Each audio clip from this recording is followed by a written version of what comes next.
Hey, it is Thursday. It's Rumor Innuendo. I'm Dominic D'Angelo. It's ad-free shows. It's SEScoops.com.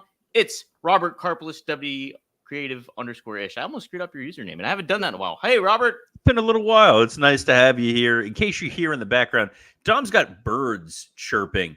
So it's that kind of day here on Rumor and Innuendo. We will say hi to some folks joining us live in the chat. Christopher Zanto says, good morning and welcome all my friends to the show that never ends. Ooh, Hey, Chris, we're so glad you could attend. Come inside. Come inside. Ken says, what up, Innuendites? Ooh, I like it. Alt Jake says, Innuendons. We got to come up with something. We'll figure it out. One thing we're going to figure out for sure, guys, is we have 30 minutes and about 75 minutes worth of content. And best of all, Dom, I don't have any deliveries coming today. That's great. I'm still waiting to hear. You never know. I think something's going to happen, Robert. I do caution this because I am supposed to have someone come to do some pressure washing. Oh my God. Outside, but it's raining at the moment, so I'd be shocked if that person came within this half-hour corridor. He was supposed to come yesterday afternoon, and he calls like, the truck's broken. I'll be there on Thursday. I'm like, just not between 12 and 12:30. I got stuff to do. Well, somebody who was there on AEW Dynamite last night was Darby Allin. Let's kick it off with that. We got a lot of good stuff to cover, though, today on the lineup. But as usual, for Thursdays, we will cover AEW Dynamite to start things off. Robert, we talked about it yesterday. Losing Eddie Kingston seemed like a big gut shot to the company when it comes to what they have planned for Double or Nothing, and then filling in the gaps. Darby's a surprising one because we didn't think he would be back for a while with a broken foot, with getting hit by a bus, all that stuff. But here he is, showed up in Dave LaGreca's pink robe, and he is back. So what do you think about implementing Darby into this match? And is it good stuff? Is that the appropriate substitute, would you say? So losing Eddie Kingston was a metaphorical tummy punch for our friends at All Elite Wrestling. They managed to modify the footage, use the footage on their TV. I don't want to say modify. It wasn't like it was AI, but they were able to use the footage and show that it was the Bucks and Okada and Jack Perry who can claim that they were responsible for the injury. And Darby fits the old Vince McMahon philosophy of, if you got to give him a replacement, give him something better. And I'm not saying Darby Allin is better than Eddie Kingston, but in terms of storyline, Darby is one of the four pillars. It was Darby, it was Jack Perry, it was Sammy Guevara, it was MJF. MJF, we know, is out injured or maybe not under contract. Wink, wink, nudge, nudge. So it's not like he's showing up here. Sammy is coming back from his suspension. But if memory serves me correctly, when he left, he was a heel. Yes. So it wouldn't make a ton of sense for Sammy to be the guy to show up, or the guy to show up to defend AEW, a company that keeps suspending him for being a dumbass. So I guess you have what's left of Darby Allin. Scott Chaplin, my co-host on Working Stiff, said, like, well, there's, Danny Garcia. And I'll be honest, I forgot that Garcia was on the roster. It's just telling. It felt like they were teasing potentially Claudio filling in that spot. Claudio showing concern that Danielson is participating in this Anarchy in the Arena match, and what's this going to do for his longevity and his career. So maybe the idea was Claudio was going to go in there to try to protect his friend, maybe turn on him there. We'll see. I do like that Ken had a suggestion in the chat that the Bucks, Okada, and Jack were driving the bus that ran over Darby. No, the Bucks and Jack were driving the bus that ran over CM Punk and helped make another $1 billion for TKO. That's it. But Darby in a crazy match where there's no rules and you can do a bunch of wacky stunts makes total sense. I would say I don't know how healed he is, but it's Darby. He doesn't care. Sure, he doesn't. I think he is a great substitute for Eddie. I mean, obviously Eddie can't do it. If you saw on Instagram, he is in a huge leg boot like huge leg boot. That's up to his like upper thigh. So hopefully it's nothing too severe, but it looks severe. They put him in there like that. Yes. Yeah. Give him that ridiculously large crowbar that Claudio came out with. Right. That was, Taz couldn't find the name of. He was like, I know what it's called. I just can't think of it right now. that looked like the crowbar like the Beagle Boys would use on DuckTales. Like it was so comically large. Yes. And he comes out there with it. Yeah, Taz trying to figure out what the name of that thing was. The fact that he didn't call it like a Fernum, yeah, would have that would have popped me. But that would have been something. Yeah, you're getting so it's Darby, it's Brian, and FTR. Sure, you know what? Those are guys for various reasons who would satisfy the assignment of representing All Elite Wrestling. But once again, no Tony Khan at all represented on the show. No, he tried to open that one episode, and then the static and whatever, and the Bucks whisked the show away. But if he's able to get a remote hookup, like we're talking here, you're in beautiful Pittsburgh, Pennsylvania. I'm in rainy Boca Raton, Florida right now.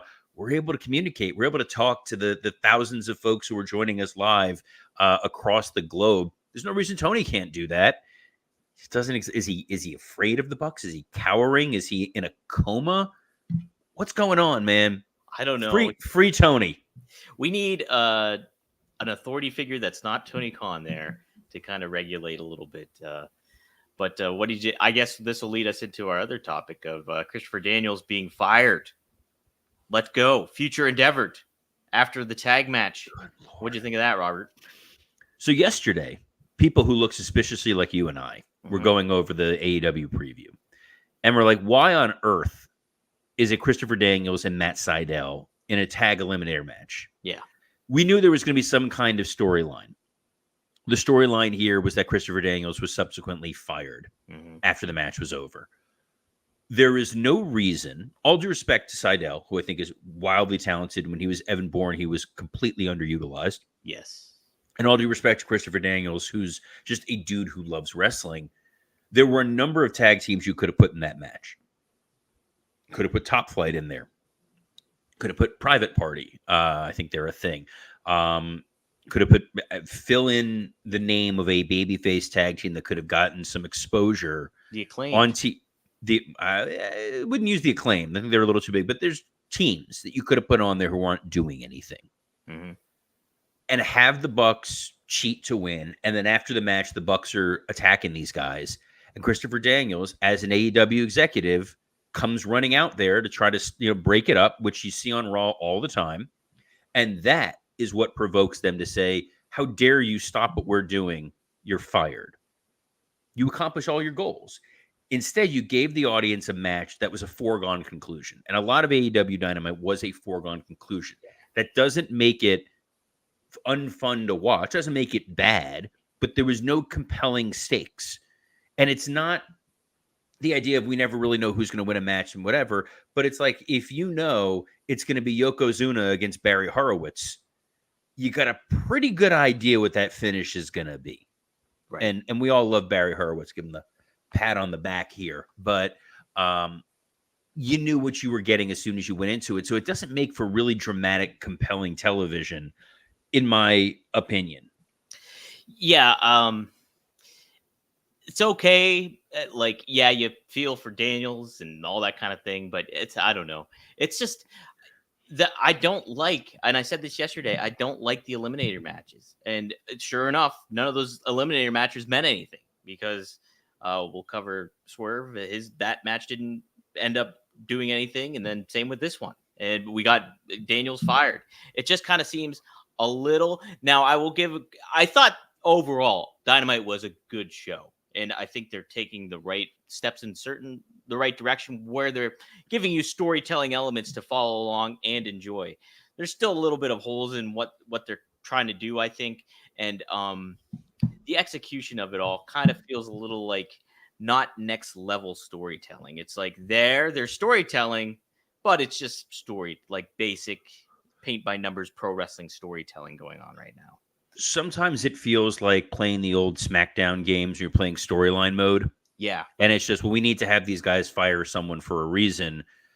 If Daniels was a constant presence on TV and somebody that we felt compelled by and connected to, sure. And if you knew you were going to do this, you should have over the last few weeks been using Christopher Daniels as a producer, like on camera doing on air, stuff. So you're setting it up. So it's like, oh, wow, everybody likes Christopher Daniels. Something bad happens to him. Fine. In this instance, it didn't feel particularly strong. And this is the kind of stuff Vince would always do. Like they fire an announcer or you fire a referee or something like that. They could have fired a ref, quite frankly. Yeah. Plenty of them. I will gladly start. Guys, you know what would make me want to buy your pay-per-view? If you, because you're dastardly heels. If you fired Bryce Remsburg, I would be so mad, but I would pay money. And if you're telling me Bryce Remsburg wouldn't be on TV ever again as a referee, I would be so enraged because of how much I love him and don't think he distracts from the rest of your product. I will give you $50 for that to see you get your comeuppance, you dastardly young bucks. Robert, I mean, if you're going by social media, if you're going by a lot of veteran insight too as well, that would be a babyface move, them firing certain referees. That was the God. I know. Dumb. I wanted to. What's next? What's next? What next? What other thing happened on Dynamite that we're going to talk about? By the way, peek behind the curtain, because we do that a lot. We like curtain peek behind. Dom text last night to the Working Stiff group. I'm watching Dynamite live. Yes. I wrote back very proudly, I am not, because I wanted to watch the season finale of X-Men 97. Ooh. And that was a far better decision. I watched Dynamite this morning. I still saw the show, but as the great Mike Lawrence said, at least one of these shows was well booked with clear, defined heels. Well, okay, here's another thing too. And you mentioned this last week after watching Dynamite, was like they're not making Swerve Strickland look like a credible champion and like smart. I was like, I didn't watch Dynamite last week, but I was like, I'd have to watch it to kind of see it, to kind of get a gauge of it. Here, Robert, they went back to that well where it was like, yeah, okay, Christian tricks Swerve, but it's a really stupid, again, paint by numbers kind of story where Swerve does not look like a credible guy that's like on top of his game here. It's he defeated Brian Cage, great match, but again, we talked about how Brian Cage is underutilized and misused. And here we go with this, where a simple low blow, an attack from behind, and Nick Wayne gets the better of him yet again. And it's just, I like Christian Cage. I like Swerve a lot. I think they both have great, star potential, obviously still at this juncture. But come on, this is, I don't know. I wasn't buying this one. So here's the thing. The reason why I'm so critical of how they're presenting Swerve, who I think is tremendous. Yes. And should be the franchise player that they're holding him out to be. They were in Washington. Swerve is from Washington. He is the home state guy. And in wrestling world, if you're from that state, every place is your hometown. Right. That's general rule of pro wrestling world. If you're Mercedes Moné and you're from Boston and they're in Wilkes-Barre, you're the hometown girl. Just, it doesn't matter. I had to think of another city they would run in that area. Wilkes-Barre is Pennsylvania. I realized as soon as I said it too. I don't know. West Newbury, Massachusetts. There we go. Even better. Because I kept thinking like you were from Pittsburgh. I'm just okay. The point of the geographical point rather than my. I swear I'm very good at geography. I don't know what just happened there. I have an anecdote about that in a moment. But you're in Washington where that crowd is going to go nuts for Swerve. And you want him to feel like a big deal to your national and international global audience. Why he wasn't put in that ring with the audience chanting his name, having him cut a promo, just feeding off of that crowd before that match, that's all you needed. Mm-hmm. They were completely bought in on Swerve. They would have gone absolutely just bat crap bananas, as I'm trying to not curse. They didn't do that. Instead, you had Swerve wrestle a match with Brian Cage, which was a very good match, but it felt like a middle of the show kind of match. It didn't feel like a world title match. And the post-match attack, yes, he's holding this chair like he's going to hit Brian Cage, and Christian's, shake harder, boy, like on The Simpsons kind of thing, and then he gets low blowed and beaten down. It's like, dude, watch the show, like watch wrestling. There's different ways to get to it. Sure. The other piece that kind of irked me, not that, but storytelling wise, if you're sitting in the booking meeting, you're sitting in the writer's room, and you're coming up with ideas of different things, and you're doing this angle where Christian uses a picture of Swerve's kids, hits him with the picture frame, they rub the blood on the picture, which I loved. All that was really great stuff. On the same show, you don't do the bit where Malachi Black takes Adam Copeland's wedding ring. Yeah. You don't do family stuff twice in one show. You want things to feel impactful and stand on their own, because you're going to come away from that going, I can't believe that they took that guy's wedding ring. What jerks. And I can't believe those guys rubbed the picture of the guy's kids in his bloody face. What jerks. Then you're just forced to compare them with one another. Right. Rather than feel like an organic moment. And the low blow, was a stiff shot to the crotch. And guys, if you are looking for a stiff shot to your crotch, can we recommend our friends at Blue Chew? I had no idea how I was getting there, and here we are. You did it. This episode is sponsored by Blue Chew. Let's talk about sex. Guys, remember the days when you were always ready to go? Now you can increase your performance and get that extra confidence in bed. Visit BlueChew.com. Blue Chew is a unique online service that delivers the same active ingredients as Viagra, Cialis, and Levitra, but in chewable tablets and at a fraction of the cost. You can take them anytime, day or night, so you can plan ahead or be ready whenever an opportunity arises. The process is simple. Sign up at BlueChew.com, consult with one of their licensed medical providers, and once you're approved, you'll receive your prescription within days. The best part, it's all done online. No visits to the doctor's office, no awkward conversations, and no waiting in line at the pharmacy. Blue Chew tablets are made in the USA and prepared and shipped direct to your door in a discreet package. But there's nothing discreet about your package. Guys, when it's time to slipper the gimmick, you want to make sure that you are ready to go. And Blue Chew wants to help you have better sex. They're going to mistake it for Cesaro's crowbar. Discover your options at BlueChew.com. Chew it and do it. And we've got a special deal for our listeners. Try Blue Chew free when you use our promo code RUMOR at checkout. Just pay $5 shipping. That's BlueChew.com, promo code RUMOR to receive your first month free. Visit BlueChew.com for more details and important safety information. And we thank Blue Chew for sponsoring this episode of Rumor and Innuendo. Robert, there's more to talk about, too, when it comes to Dynamite. Hey. Hook came back and confronted Chris Jericho and had a squash match, too. But he got bopped on the head, Jericho did, with the microphone, got all bloody. But I kind of like the segment, Robert. I'm all for it. The Washington crowd was chanting, "Please retire." I think Jericho had a pretty good response to all that. And I kind of like the learning tree, Robert. I got to admit it. I like it. The hook angle sucks. I ain't telling you no lies. That is, we're going to get a letter from John Popper and Blues Traveler, but that's okay. Here's the thing. The Jericho stuff is grim death, because you're taking a very serious situation involving Chris Jericho and you're trying to make it into an angle. Mm-hmm. The reason why the crowds have felt the way they have about him was questions about his potential behavior elsewhere, and audiences saying, we don't want to see this guy anymore. Now it's, even when we do see him, the in-ring product and the promos that he's delivering are not at the level of the guy that we remember. And when they're chanting, "Please retire," it's not heel heat. It's, we don't want to keep seeing this. Please preserve what's left of your legacy and go away. And it is the very definition of go away heat. And it's not helping Hook. It's not helping in Chris.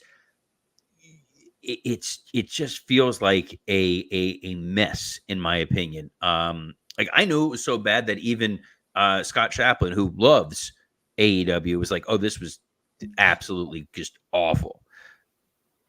Yeah, I'm in the very minority there, I think, because I don't, you got to look at, I think a lot of the audience is obviously the ardent audience. That's what AEW tailors to. That's what they tune into, everything like that. But if you have the casual fan watching Chris Jericho, they're not very aware of the allegations or thoughts about him or the stories that have surfaced or anything like that when it comes to certain things like this. So I don't know necessarily if it really will resonate in that. It just resonates with their ardent fan base, which I guess if you're AEW, you do want to be conscientious of because you're not growing your fan base in certain regards. So there is that in turn with it. I kind of like the spin that Jericho is putting on this whole thing where it comes to like, hey, reinventing myself, to coming up with a thing. Because, yeah, I mean, starting off with Hook, it just seems like flat and stuff like that. There's a little bit you can kind of grow with, I think, with Big Bill and certain things like that. So I don't think it's necessarily I think it's a good change of pace to what the show had, I think. And I know I'm in the minority on that, but we'll agree to disagree. Something that surprised me a little bit. The Willow Nightingale Mercedes Moné contract signing. Yeah. Not because the delivery was spectacular, but because I think that they've finally accepted the fact that Mercedes Moné is a heel. Yes. That when she talks, when she tries to be earnest, when she tries to be sincere, she is so incredibly unlikable and so incredibly inauthentic that you're left with no choice but to make her the heel. And she is very good at playing that heel role. She is not very good at speaking like a human. So I like that tweak. I like that Willow is kind of embracing this Mick Foley-like character that she is, someone who appreciates the history of wrestling. Not only did she put over TBS, she inadvertently put over WWE by calling it a Titantron. Right. I love that. But that's because she's a fan. Yeah. Like you call it a Band-Aid, you don't call it a bandage. Right. We all call it the Titantron, even though it's not. They're not Titan sports anymore. It's just it's part of the fun of it. If they lean into this babyface heel dynamic, I think this thing can really work. What say you, Mr. D'Angelo? Yeah, I'm all for it. I think because Mercedes struggled being a babyface, getting over like with the delivery of the lines. But I really think in turn, you're building somebody up like a Willow Nightingale who has that babyface connection with the fans. And so it's further embracing that. And you're pushing back against that Mercedes Moné kind of like vibe where she's just not clicking as a babyface. So I think it's a win on both ends. And the powerbomb was great through the table and everything like that. I thought it was a great spot and everything to that effect. So solid physicality. And the last thing I'll put over before we move on, because there's a lot of other stuff to talk about. Will Ospreay. Yes. Whatever they're paying Will Ospreay, they need to add an extra zero. This dude has now gotten me to care about a Roderick Strong match. Right. That is like the next thing he's gonna be able to do is convince Dom to wear sleeves. Like this man can do it all. The pacing of that promo, the sincerity. It almost made me think that he cared about being the international champion, which is different from being the continental champion. Yes. Which is different from being the intercontinental champion. When I was at MLW, I pitched. We needed a secondary title, and I wanted it to go on MJF because I wasn't allowed to make him world champion. I was like, I want to give him a title of some sort, so I wanted to call it the Metropolitan title. Oh, I thought that was a damn it's only defended in big cities. That's cool. And I got told, oh, they're not going to understand what Metropolitan means. So I still think it's a cool idea. I still think it's a cool title. Here's hoping it someday happens somewhere else. Dom, where else are we moving to? Because there's other stuff. There's something in the heading about Nash versus Shane Taylor. Yeah, Kevin Nash and Shane Taylor feuding. Yeah, let's get to that. And we can cover the other topics further down tomorrow or whatever it may be if we run over time here. Sorry, Billy. And this. Oh, did you see Billy Corgan? By the way, claims he has another TV deal. That's what I hear. I can't wait. I love it. Get further information on that. Maybe we'll get him on to chat about that a little bit. Guys, remember, tweet at Billy Corgan. Let him know that you want to hear him and see him on Rumor and Innuendo, and we will make this happen. We will bump whatever guest we're going to have to make sure that we make room for REM lead singer Billy Corgan. 100%. 100%. All right. So yes, several weeks ago on Click This Podcast, which I am social media guy for, and so I sit in on the You do another recording podcast? Yeah, believe it or not.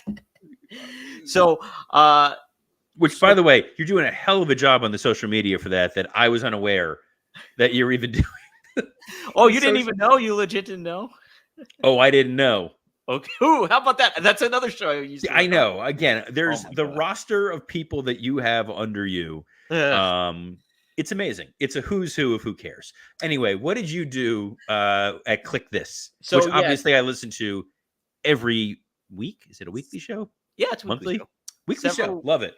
Several weeks ago, Nash was on the show, and he mentioned that he saw Shane Taylor. Wait, isn't it his show? Yeah. We're like, oh, Nash was on, as if he was a guest on his own show. Happened.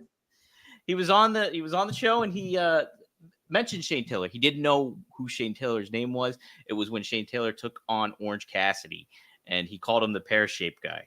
And then he also talked about how he jobbed out to Orange Cassidy via knockout punch, I believe it was Orange Crush punch. And so Nash had some criticisms on that. And so Shane Taylor replied the following week, stating, I'm going to bring up the tweet here, stating the following: criticism is part of the game, comes with the territory. I appreciate the critique, Kevin Nash. You have an open invitation to Hainia Muay Thai in Houston to train and spar with me as many rounds as you like. Looking forward to discussing my shape and my name with you in person, OG. And so Nash caught wind of that tweet, replied to it on the show the following week, and basically said that Shane Taylor, it would not be a good look for Shane Taylor either way, because if he were to go there and he was legit able to spar with a 64-year-old man that's had countless orthopedic surgeries and all that stuff, he would not look good. It would not pan out for him. And so then on top of it, he also said he wouldn't job to Orange Cassidy. He said you would already have lost the thing by doing all that. And so instead, he challenged him to a bodybuilding competition 6 months down the road. So then Shane Taylor responded, this just yesterday or 2 days ago. All right, now, Kevin Nash, 6 months from now, you'll see a different Shane Taylor. Following your superb example, I'll also put a needle in my ass, drink myself stupid, and let my ego and greed destroy a company and cost my peers their jobs. Wow. Okay, so the dumbest thing of all of this, yes, in what he just said, there's a lot of dumb things.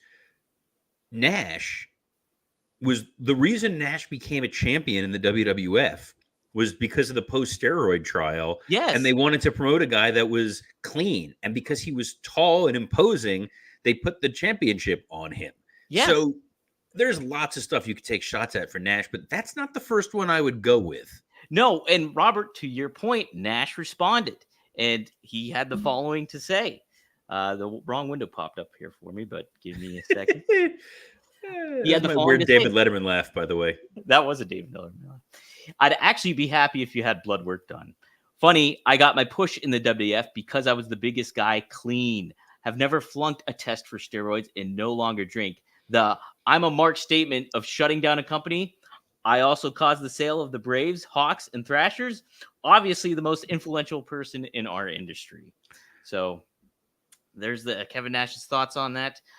Robert, to follow up, are you a millennial technically, or are you a Generation X, Gen X? I'm in this weird limbo period. There's like a term for whatever the hell it is, because I'm 82. 82. So I'm like, it's like the corridor of, if you were born when one of the Star Wars movies came out, you're not quite Gen X, but you're not quite a millennial. So I'm in this just sort of frozen in ember world. Yes. Where I look at the millennials, I'm like, you damn kids. And then I look at like the Gen X people, and I'm like, I wish I was around to get to go to those coffee houses at the time. And listen to the Spin Doctors unironically.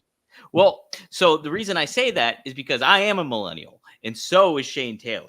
And so my thought process on this is, hey, I will take exception that the millennials were a little bit sensitive. And I think a lot, and even more in that regards to Generation X, there's a little bit more blunt, don't care, things like that. and you go back another generation, that's another thing. But I will say I've had to train myself to not be as sensitive when it comes to dealing with an older generation. Here, I think Shane Taylor needs to not take the criticism too harshly, I think, and kind of accept that that's kind of the way things are. Just not really properly handled, I would say. Here's what's really funny and really weird and really just stupid.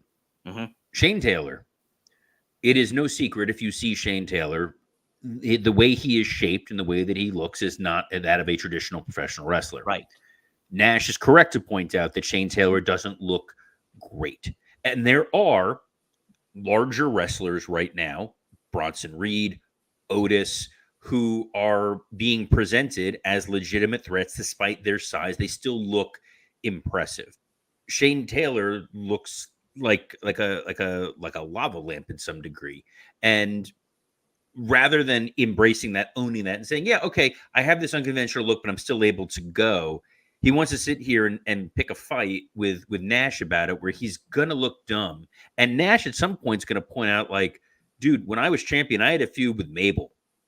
Like, right. I know what it is to have to wrestle a guy who's genuinely, like, so out of shape that he injured me.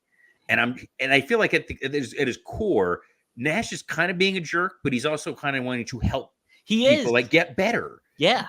And they don't want to hear the criticisms, the critiques, and then to go lean on, well, you know, you're a drunk and you're taking steroids and all this.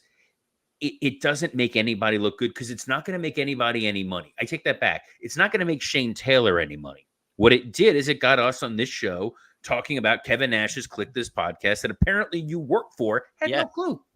Now I'm more keenly aware of this show. You're putting eyeballs and listens in Kevin Nash world, not helping Shane Taylor at all. You're not getting this, because you're not getting this match in the ring. And now when people see Shane Taylor, they're going to be thinking even more about how he looks than anything else. It's ridiculous. What's not ridiculous is the fact that Dominic D'Angelo has apparently built a wrestling multimedia empire, second to none. And the first one we're promoting, because the hell with Rob Van Dam and Greg Gagne and everybody else, Working Stiff. Yes. So today it's Thursday. This afternoon we're going to be posting this our second episode of the week.